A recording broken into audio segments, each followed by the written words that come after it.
Every designer are almost చాలా మంది Nike logo గురించి వినే ఉంటారు. The famous స్వూష్.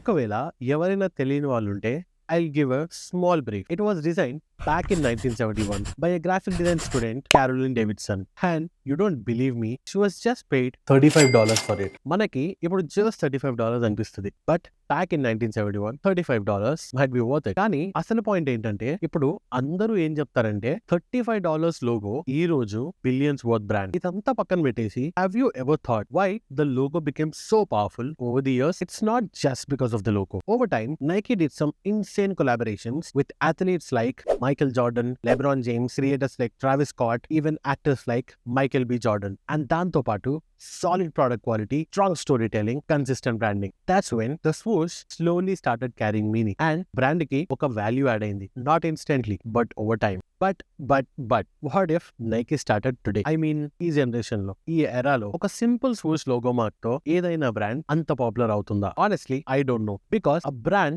does not become successful just because of a logo. Logo ఒక్కటే బ్రాండ్ కాదు. Brand identity, visual language, design language, strong campaign, right marketing strategies ఇవన్నీ కలిసి brand ని టాప్ కి తీసుకెళ్తాయి. సో ఇఫ్ యూఆర్ థింకింగ్ నా బ్రాండ్ కి logo ఒక్కటి చాలు అని అనుకుంటే then maybe your perspective should be changed. Let's not just design a logo. Let's build a brand presence that actually works. See ya. Bye.